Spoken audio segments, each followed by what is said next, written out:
सो Galois theory lecture number 3। So इस lecture च असी डिस्कस करांगे very important theorem that is called Artin's. So what is the statement of this theorem? So statement is if G is a finite group of automorphism of a field F, ठीक है जी। सो सानू इत्थे G group of आटोमॉर्फिज्म दिता है finite field का, not finite field, और उस फील्ड का नाम असी रखिया F, और F नॉट ये साडे कोल है fixed field under G। then prove that order of G is equal to F साडे कोल degree of F over F naught, और F नॉट साडे कोल क्या है, फिक्स्ड फील्ड है। सो इसका मतलब असी दोनों दे ऑर्डर नू सेम प्रूव करना। G का ऑर्डर सानू फाइनाइट दिता और दूसरे का ऑर्डर भी फाइनाइट होएगा, और असी प्रूव की करना कि both have the same order. So पहला आप इन्हां दी डेफिनेशन नू समझण दी कोशिश करिए। So what is G? So G is a साडे कोल जी साडे कोल आ गया group of automorphism on a field F. तो कैपिटल एफ दे उत्ते साडे कोल ग्रुप ऑफ आटोमॉर्फिज्म आ गया। सो जी साडे कोल है सैट ऑफ या group of automorphism on a F. So remember that. तो जी दे विच साडे कोल किहड़ियां मैपिंग्स आ गई, सिग्मा आ गई, एफ तो स्टार्ट होके एफ दे विच जा रही हैं, और ये साडे कोल किद्दां दी होगी, आटोमॉर्फिज्म। और सानू पता है ग्रुप हुंदा आटोमॉर्फिज्म, और सानू पता है ग्रुप आ, नाल दे नाल सानू फाइनाइट ग्रुप दिता। मन लो कि ऑर्डर ऑफ जी क्योंकि फाइनाइट आ एन दे बराबर मान लिया, और दूजे पासे सानू की दिता है, सानू दिता F naught. So what is F naught? F naught is a fixed field. तो फिक्स्ड फील्ड विच किहड़े एलीमेंट्स हुंदे आ? X element belongs to F such that sigma of x is equal to x आ जाए for every sigma belongs to G. तो F naught सानू fixed field given दिता है। तो मान लिया कि degree of F over F naught which is equal to M दे बराबर। So this is equal to M. तो फिक्स्ड फील्ड जिहड़ी है ये एफ दी सब फील्ड होगी। सो ध्यान नाल इस चीज़ नू समझना कि साडे कोल मान लो अगर this is A F not fixed field, तो फिक्स्ड फील्ड एफ नॉट जिहड़ी है ये एफ दी, एफ साडे कोल बड़ी फील्ड है। सो इस बड़ी फील्ड दी सब फील्ड बन जाएगी। क्लियर? ये सब फील्ड हो जाएगी, बराबर भी हो सकती है और लैस दैन इक्वल भी हो सकती है, लैस भी हो सकती है और नाल दे नाल इक्वल भी हो सकती है। मेरा पर्पस की है? मेरा पर्पस है our claim that is M is equal to N. तो असी एम ते एन नू बराबर प्रूव करना। अगर एम ते एन नू बराबर असी कदों प्रूव कर सकते हैं? जदों असी प्रूव कर दईए कि एम एन दे बराबर नहीं है। तो एम अगर एन दे बराबर नहीं है then we have two possibilities, एक M less than one N और दूजा साडे को N less than N. So दो पॉसिबिलिटीज़ आ जाती। सो इस चीज़ नू मैं प्रूव करना। नाउ ऑर्डर ऑफ जी मैनू एन दिता है कि अगर साडे कोल ऑर्डर ऑफ जी एन है तो ये विच एन आटोमॉर्फिज्म जरूर होणगे।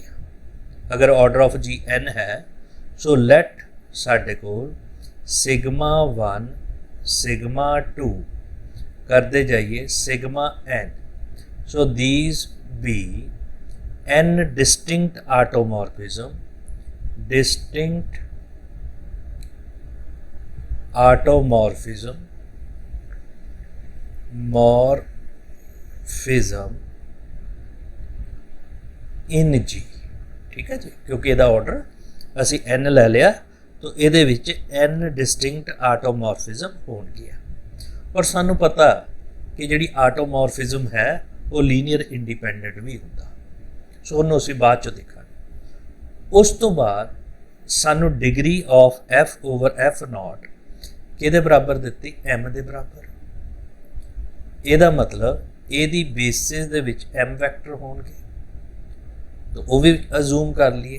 मान लो साढ़े कोल u1 u2 and so on up to um, so these are the bases of f over f naught। Clear होगा जी, ये उहदे कोल बेसिस हो गए। तो आपां दो स्टैप विच काम करन जा रहे हैं।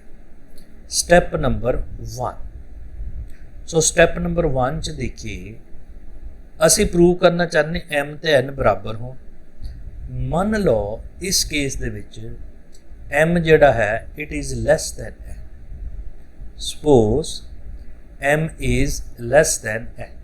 ठीक है जी, सो आ साडे कोल जिहड़ा m है बेसिस दे विच जिहड़े वैक्टर है ये n तो आटोमॉर्फिज्म तो लैस होणगे। जे लैस होणगे असी कंसिडर कर लईए m homogeneous equations, m homogeneous equations. ठीक है जी, इक्वेशंस m के है साडे कोल दिस, तो एक इक्वेशन u1 ना लवांगे, u2 ना लवांगे, um ना लवांगे, तो साडे कोल m होमोजीनियस इक्वेशन बन जाएगी। सो फर्स्ट साडे कोल आएगा सिग्मा 1 u1 x1, दूजा आएगा फिर सिग्मा 2 साडे कोल u1, फिर आ गया x2। कंटिन्यू करते जाइए, टोटल साडे कोल आटोमॉर्फिज्म है n दे बराबर sigma n u1 and xn which is equal to 0 के बराबर। इदां ही असी सिग्मा 1 ना लै लिया, सिग्मा 2 ना लै लिया, सिग्मा u1 ना सॉरी लै लिया, फिर u2 ना लै लिया, फिर u3 ना लै लिया, फिर um दे नाल लै लिया, तो साडे कोल m साडे कोल होमोजीनियस इक्वेशन आ जाती है। सो बार बार लिखन नालों I represent it as J. This is a J, so this is a J. So what we get for every J is running from 1 to so on up to m. तो इनू मैं equation number 1 मान लिया। ये जड़ा साडे कोल equation number 1 है, ये साडे कोल की है नंबर ऑफ m इक्वेशंस। और असी वेरिएबल चेक कर रहे हैं या अननोन, वो किन्ने n है, तो सानू पता since m is less than n then it implies number of equations is less than number of unknowns. It means this system has non-trivial solution, then the system of m homogeneous equation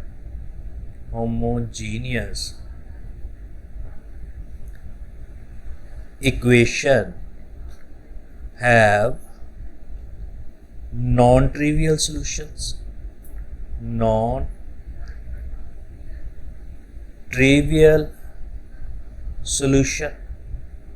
ठीक है जी, क्योंकि साडे कोल जिहड़ा system है ਉਹਦੇ ਵਿੱਚ number of equation ਜਿਹੜੀਆਂ ਉਹ नंबर ऑफ वेरिएबल तो लैस आ, इस करके ਇਹਦਾ ਸਾਡੇ ਕੋਲ नॉन ट्रिवियल सोल्यूशन होएगा।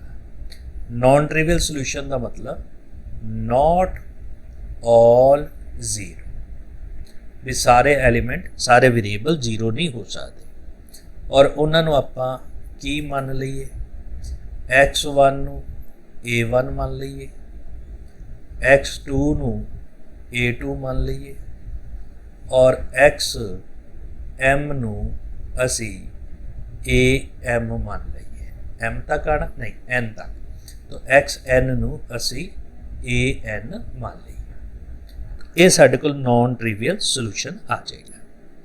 हुण ये नॉन ट्रिवियल सोल्यूशन दे विच हो सकदा कि कुछ टर्म्स साडे कोल किदां दियां हो जाणगियां कुछ टर्म इहदे विचों जीरो हो जाणगियां। So where a1 a2 an are not all zero so it implies जिहड़ा साडे कोल सिस्टम ऑफ इक्वेशन है ये बन गया sigma j sigma 1 u j this values a1 फिर आया सिग्मा 2 u j a2 फिर कंटिन्यू करते जाइए सिग्मा n u j नाल आ गया a n which is equal to 0 where j is running from 1 2 so on up to n।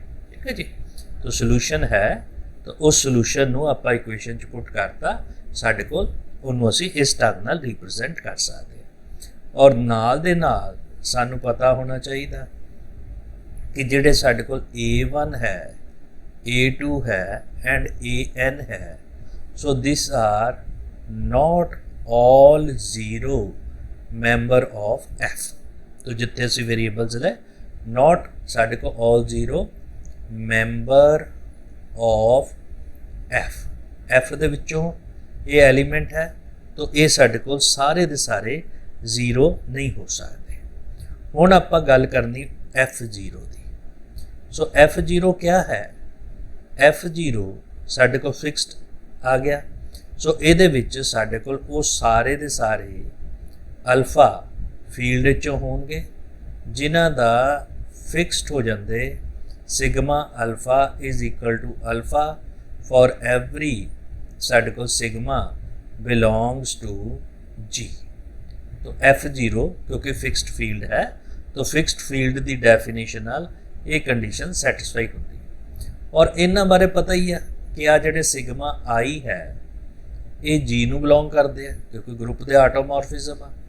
तो अगर तां अल्फा फील्ड का एलीमेंट होएगा तो वो इस कंडीशन नूं सैटिस्फाई करेगा। ठीक है जी, तो कोई भी f0 के जिहड़े एलीमेंट्स होंगे वो सिग्मा उन्हां नूं फिक्स्ड कर देगा। क्लीयर होगा जी ना। हुण सानू u जिहड़ा दिता होया है अगर मैं कोई भी एलीमेंट u दे विचों लवां f दे विचों लवां और f दी बेसिस कौन है u1 u2 un so it implies this u can be represented as alpha 1 u1 plus alpha 2 u2 करते जाइए alpha m into u m और वेयर साडे कोल where alpha i belongs to f naught क्योंकि basis असी f दी लई आ ओवर के देते f नॉट ते तो इनू मैं इस ढंग नाल रिप्रजेंट करता। हुण इनू मैं सिग्मा 1 नाल ऑपरेट करता फिर सिग्मा 2 नाल ऑपरेट करता फिर सिग्मा 3 नाल ऑपरेट करता। सो अगर मैं जनरल सिग्मा आई नाल ऑपरेट कर दूँ so this is A sigma I क्योंकि यू दियां टर्मां नूं मैं किद्दां लिया सी यू दियां टर्मां नूं मैं जी नाल लिया सी तो सिग्मा नूं मैं आई नाल ले लेना। सो सिग्मा आई अगर मैं u नाल ऑपरेट किया so this is sigma I alpha 1 u1 plus साडे कोल अल्फा 2 u2 प्लस साडे कोल alpha m un this values आ गई।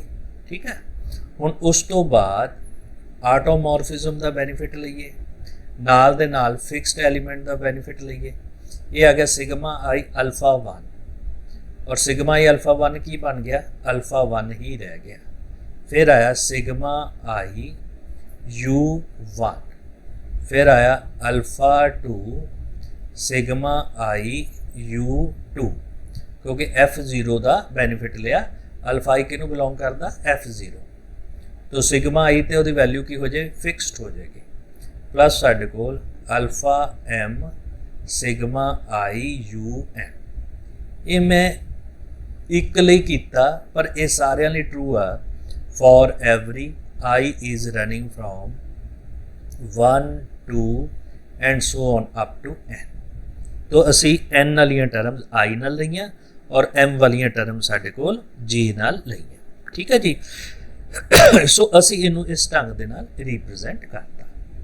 सो अगर मैं इनू ए आई नाल मल्टीप्लाई करता, सो दिस इज ए आई ना मल्टीप्लाई करता और फिर इनू असी ऐड कर दिए, तो what we get if I get this is a I, so what we get a I इत्थे भी आ गया, ए आई इत्थे भी आ गया और ए आई इत्थे भी आ गया।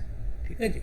सो A I sigma I this values आ गई और इनू मैं इस ढंग दे नाल रिप्रजेंट करता। जो करता दिस वैल्यूज नाउ A1 नाल this is A1 sigma 1 U1।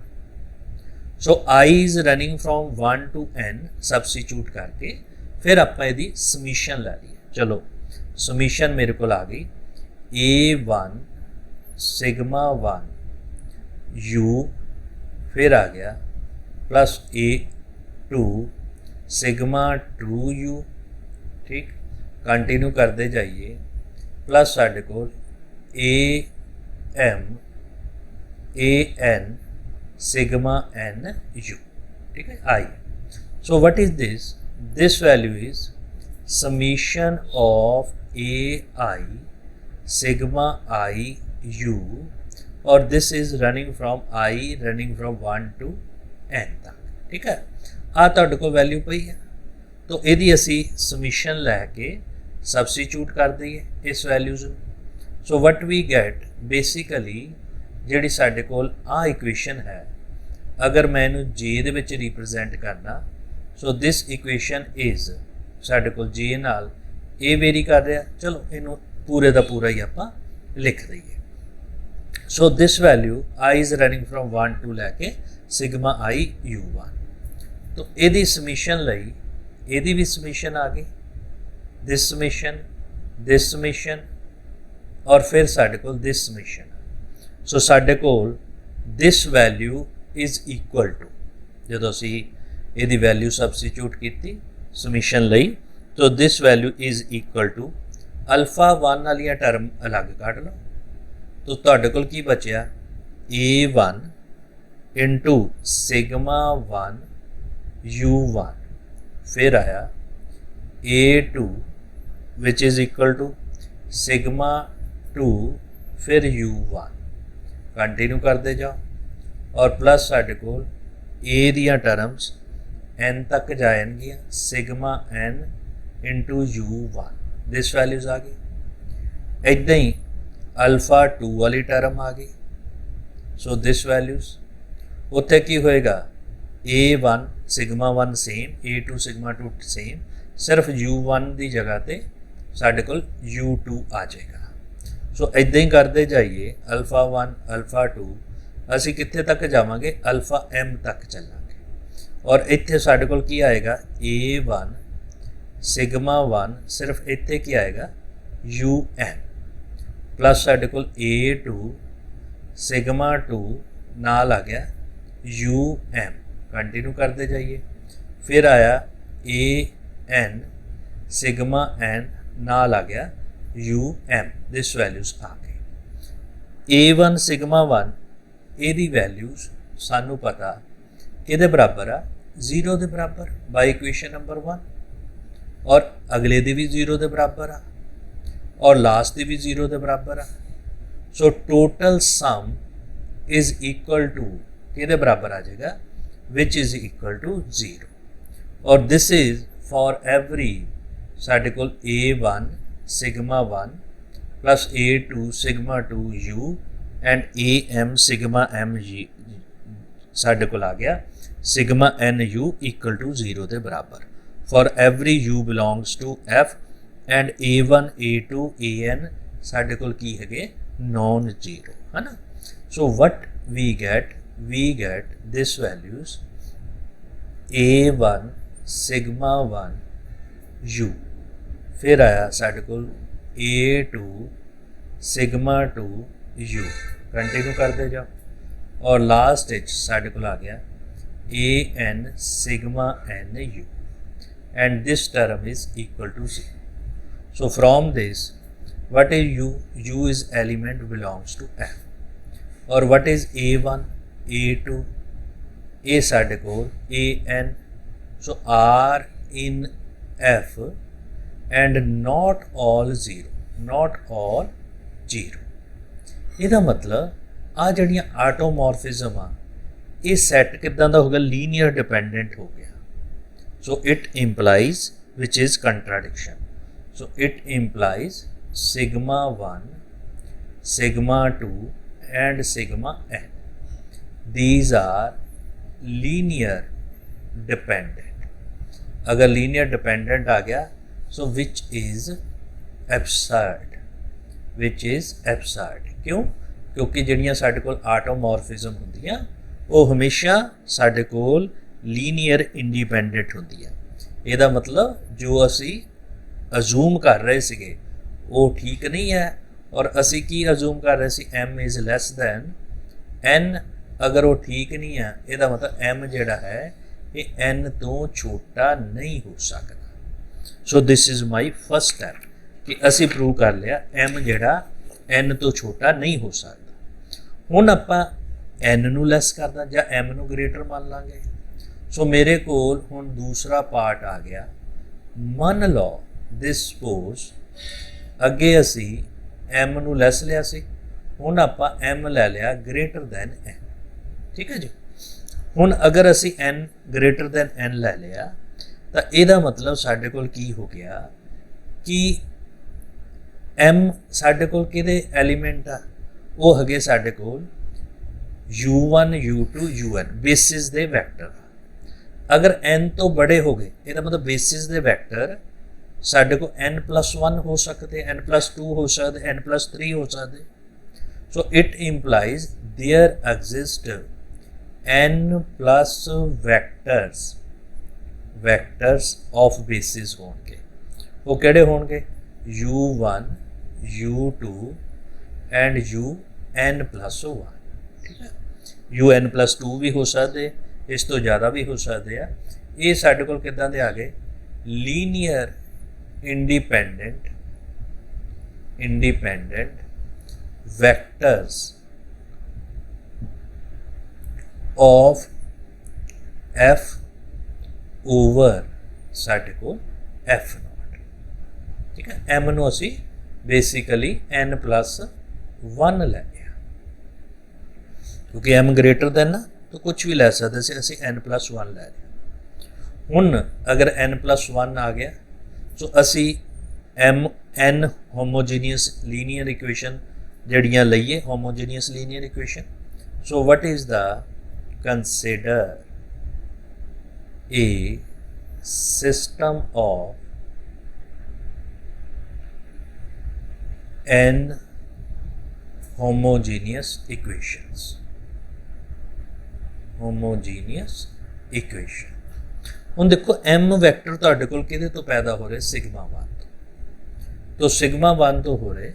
सो अगर मैं लिया sigma i, this is u1 नाल आ गया वेरिएबल, प्लस साढ़े को सिग्मा i u2 नाल वेरिएबल आ गया x2, कंटिन्यू करते जाइए, सिग्मा i नाल आ गया un+1 नाल वेरिएबल आ गया xn+1। So this is equal to 0 in equation number 2 मान लिए। और this is for every I is running from 1 2 and so on up to n, क्योंकि n ऑटोमॉर्फिज्म और n साढ़े कोल इक्वेशन हो गई है और सानू पता n is less than n+1। So number of equations जड़ियाँ है which is less than number of unknowns. Unknown केड़े केड़े है, x1 x2 x2। अगर नंबर ऑफ अननोन तो लैस हो गया, इसका मतलब दिस सिस्टम यानी कि system 2 of linear equation has non trivial solution. Non trivial solution बिल्कुल उससे ढंग से, ठीक है। Non trivial mean not all zero, और उदा असी नाम रख लिए उससे ढंग नाल sigma 1 A1। So x1 which is equal to A1, x2 which is equal to A2, xn+1 which is equal to an are in F or not all zero, ठीक है जी। सो असी ਇਹਦਾ ਸਾਡੇ ਕੋਲ उस फार्मूले ਦੇ ਨਾਲ ਇਹਦਾ नॉन ट्रिवियल सोल्यूशन ले लिया, नॉट ऑल जीरो के बराबर। ਇਹਦਾ मतलब कि ਸਾਡੇ ਕੋਲ ਜਿਹੜੀ A1 उससे ढंग ना sigma I U1 plus A2 sigma I U2 करते जाइए, और कितने तक जावांगे n+1 तक। an+1 सिग्मा आई U साढ़े कोल sigma I UN+1 which is equal to 0। ये साढ़े कोल आ गया। इनू A1 साढ़े कोल इहदी जगह ते x1 की जगह ते A1 लै लिया, x2 की जगह ते A2 लै लिया, xn+1 की जगह ते an+1 आ गया। सो दिस इज इक्वेशन नंबर 3। सो असी इनू इस ढंग दे नाल रिप्रजेंट करता, दिस वैल्यूज आ गई। हुण क्योंकि बेसिस आ एफ का वैक्टर उस ढंग नाल ही लिख सकते हैं, एक तो ये चीज़ आ गई। दूजा असी ਜਿਹੜੇ A1 A2 AN है ये F ਦੇ ਹੈਗੇ ਆ बट नॉट ऑल जीरो। तो असी इन्हां चों मिनिमम रिलेशन लै लीए जिहदे विच सारे एलीमेंट साडे कोल नॉन जीरो हो जाए। सो मान लो साडे कोल लेट मिनिमल रिलेशन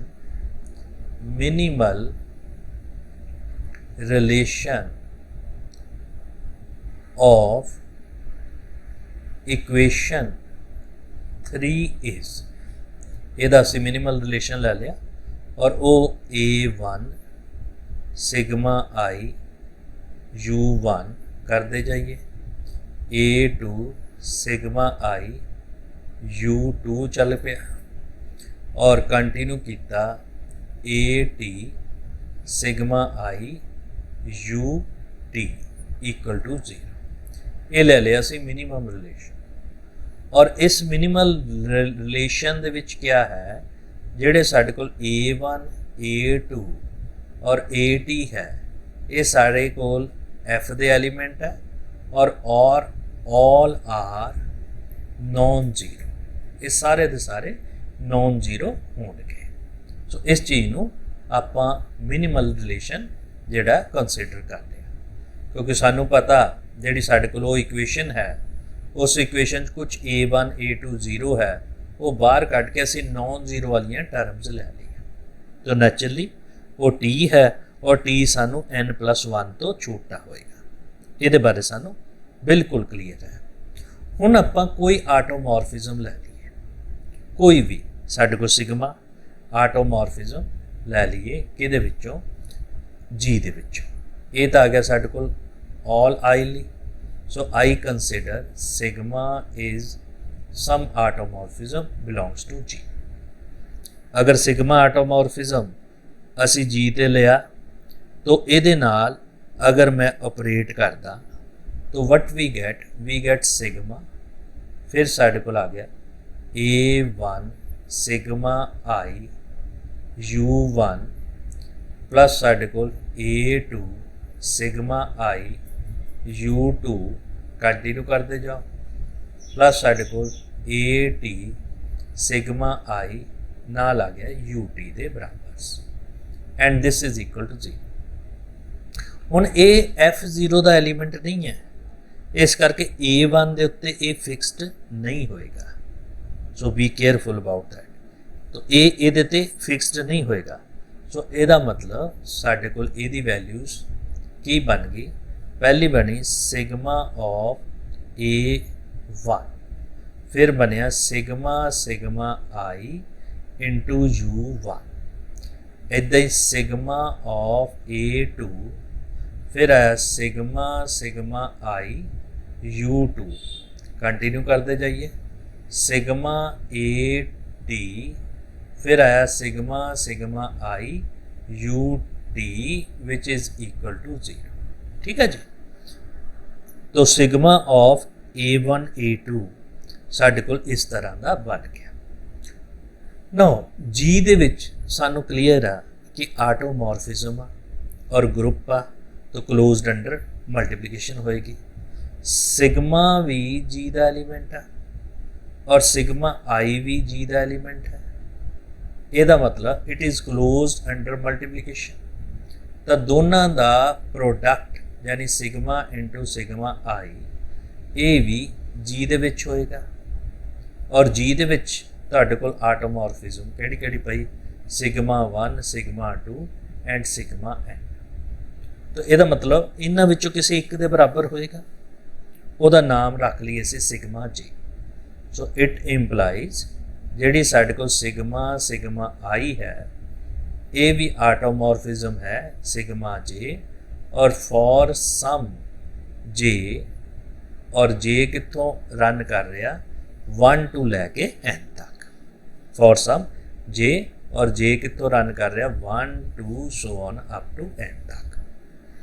तो साडे कोल असी इनू इस फॉर्म दे विच कन्वर्ट करता। तो this term is converted at sigma J, this term is converted at sigma J, again this term is converted at sigma J. साढ़े को सिग्मा जे आ गया। ठीक है जी। अगर सिग्मा जे आ गया सो वट वी गैट, अगर मैं इनू थोड़ा जिहा ध्यान नाल देखा सो मेरे को जिहड़ी वैल्यूज़ है वो बन जाएगी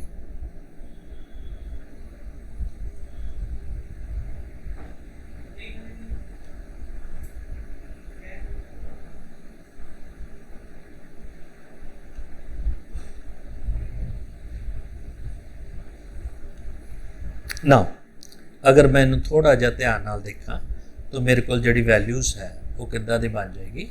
वो बन जाएगी साडे कोल sigma into sigma of A1 नाल आ गया sigma J U1, sigma of A1 नाल आ गया सिग्मा जे U1। इदां ही अगली टर्म करते जाइए सिग्मा ऑफ AT और नाल आ गया sigma J of UT and this is equal to 0। और जे दी वैल्यू रन कर रही है 1 2 so on up to n, so on up to n for some J, for some J. So ये लिए साढ़े को एक कंडीशन बन गई। सो सिंपल असी वो वैल्यू सबस्टिट्यूट करती। So we get this equation. इस इक्वेशन का असी नाम भी रख सकते हैं, अगर नहीं भी रखना तो असी इनू इस ढंग के नाल रिप्रजेंट कर सकते हैं। ठीक है जी। हुण इस इक्वेशन नू मैं नाम दे लेना। So this equation is suppose equation number 4। मान लो असी 4 तक पहुँच गए, आ येलो वाला पार्ट है। So this equation is equation number 4। और सब तो जिहड़ी साडे कोल इक्वेशन नंबर 1 सी साडे कोल वो किहदे बराबर सी? वो साडे कोल आ गई this values A1 sigma 1 U1, ये आ गया साडे कोल सिग्मा A1। तो असी इस इक्वेशन नू देखिए ते नाल दे नाल इक्वेशन नंबर 4 नू देखिए। सो आ साडे कोल 4 इक्वेशन है और आ साडे कोल जिहड़ी इक्वेशन है so this is called equation number 5। This is called equation number 5। Now equation number 4 जिहड़ी है it is true for every I. तो I is running from 1 to, तो जे लिए भी ट्रू होएगी। ठीक है। सो असी इनू जे दे नाल भी लिख सकते हैं। So this is J, this is J, this is J. मान लो ये जे दे नाल रिप्रजेंट करता, यानी आई की जगह पर आप जे जिहड़ा यूज़ कर लिया। अगर जे यूज़ कर लिया तो ये विच अगर मैं फस्ट टर्म नू जिहड़ा एलिमीनेट करना चाहता, this is first term, first term दे विच और इधर फस्ट टर्म च की फर्क आ, इस इक्वेशन च सिग्मा A1 है और दूजी इक्वेशन च इनू असी 5 नंबर पाता, वो साडे कोल 4 नंबर आ। और जिहड़ी साडे कोल पहली इक्वेशन है ये विच A1 है और इस इक्वेशन च सिग्मा A1। सो दोनों च सिर्फ ये फर्क है। तो मैं की करूँगा, जिहड़ी पहली इक्वेशन आ 4, उन्होंने मैं सिग्मा A1 नाल मल्टीप्लाई कर देना। So multiply multiply equation number 4 by sigma A1 और इक्वेशन नंबर 5 बाय मल्टीप्लाई करता कला A1 नाल और इन्हों आपस दे विच सबट्रैक्ट करता।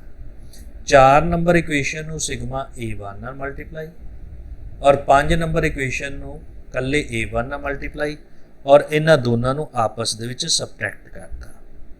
जदों सबट्रैक्ट करांगे तो साडी जिहड़ी पहली टर्म आ वो खत्म हो जाएगी। सो दिस इज फस्ट टर्म साडे कोल जिहड़ी है वो खत्म हो जाएगी, क्योंकि A1 सिग्मा A2 साडे कोल उस फॉर्म दे विच आ जाएगा।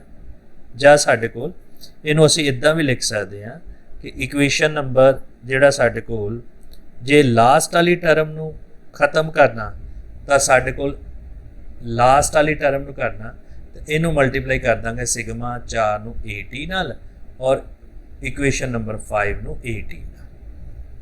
ਸੋ ਅਸੀਂ ਕਿਤਾਬ ਨੂੰ ਹੀ ਫੋਲੋ ਕਰੀਏ ਤਾਂ ਉਹਨਾਂ ਨੇ ਲਾਸਟ ਟਰਮ ਨੂੰ ਖਤਮ ਕੀਤਾ। ਜਦੋਂ ਅਸੀਂ ਇਹ ਸਬਸਟੀਟਿਊਟ ਕੀਤਾ, so what is our first term, साडी फस्ट टर्म बन जाएगी A1 sigma of AT this values और उस तो बाद minus AT sigma of A1 this values. ठीक है जी, नाल आ गया सिग्मा ऑफ JU1। इदां ही अगली टर्म आ जाएगी तो लास्ट टर्म खत्म हो जाएगी। सो इत्थे आएगा AT-1 सिग्मा ऑफ AT, फिर आ जाएगा minus AT sigma of AT-1 this values और ये नाल आ जाएगा sigma JUT-1। So this term is equal to 0, ये T-1 तक जाएगी और सानू पता जेड़ा T सी it is less than equal to N, ये तो पता ही है क्योंकि आप सिर्फ दिस वैल्यूज चूज़ की सी।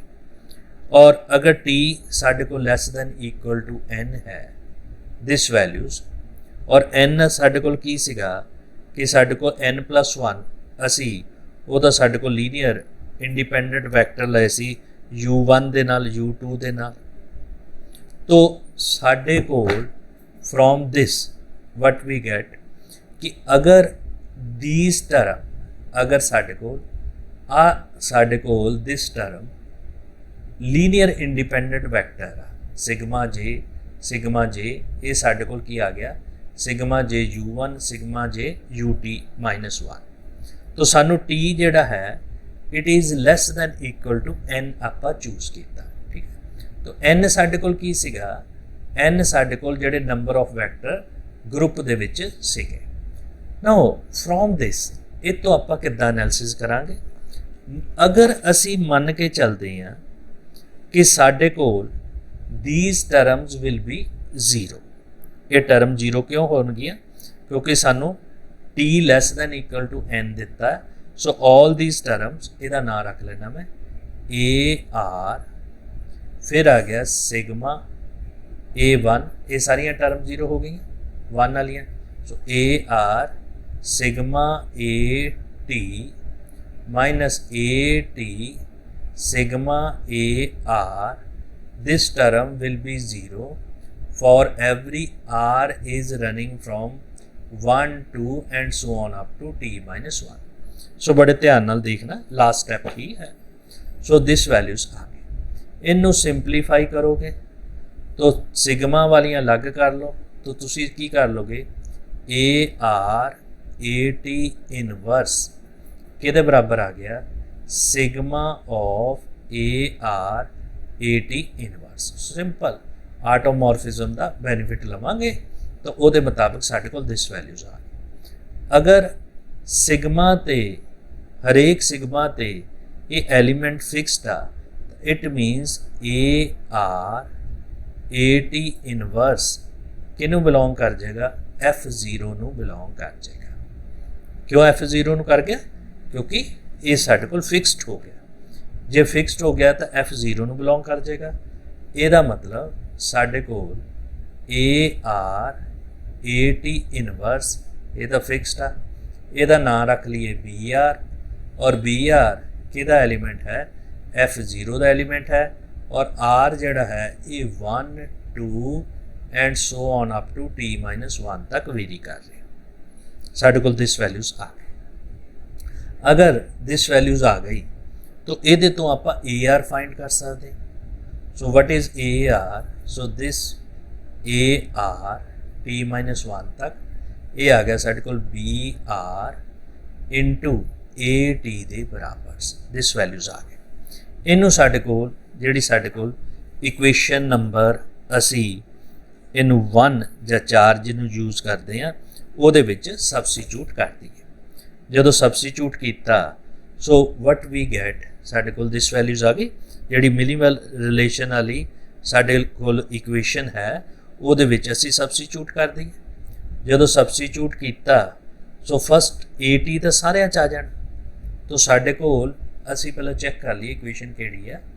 साढ़े कोल दिस आ गया ए टी दिस जिहड़ी दिस इक्वेशन है ना, दिस इक्वेशन ये सबस्टिट्यूट किया।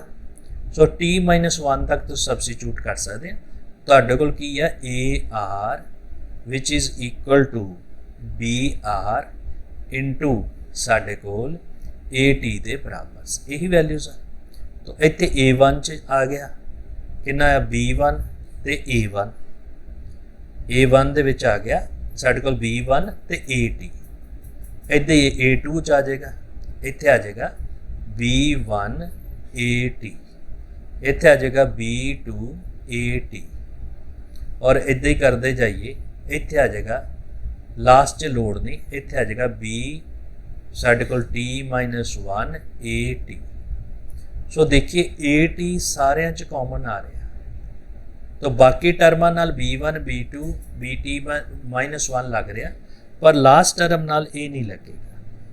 जे नहीं लगेगा तो साढ़े कोल टर्म की आ गया, पहला तो ए टी नू कॉमन कट लिया। सो इनू आपां use in equation number 4, equation number 4 च यूज़ किया, और ए टी तुहाडे कोल कॉमन आ गया।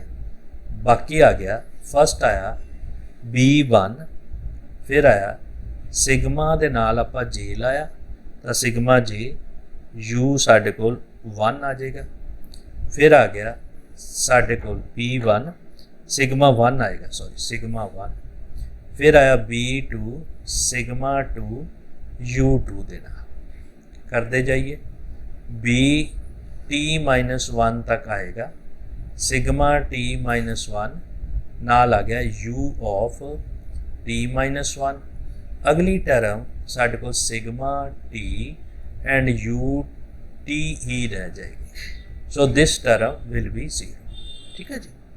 अगर साढ़े कोल इस वैल्यूज़ नू असी रिप्रजेंट करता तो साढ़े कोल दिस वैल्यूज़ जो असी सबस्टिट्यूट किया, एक बारी मैं चेक कर ला सिग्मा 1 ही है या सारे नाल आई है, सारे नाल जे है ना।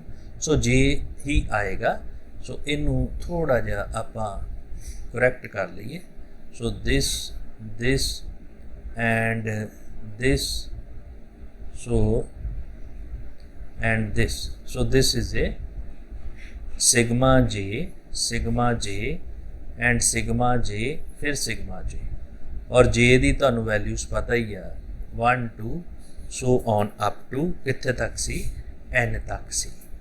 तो ये साडे कोल वैल्यूज़ बन गई और सानू पता AT जिहड़ा है T तक साडे कोल नॉन जीरो आ। जे नॉन जीरो आ तो this term will be zero. So इत्थे तक दा प्रोडक्ट जीरो हो जाएगा।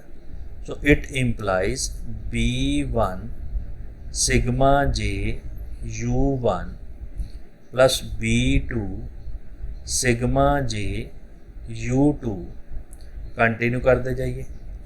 BT -1 सिग्मा J UT -1 फिर आ गया sigma J UT is equal to 0।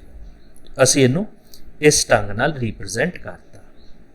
अगर साडे कोल दिस वैल्यूज़ आ गया, हुण तुहानू B दी वैल्यूज़ पता है क्योंकि BR जिहड़ा साडे कोल BR है ये किनू बिलोंग करदा फिक्सड F0 नू।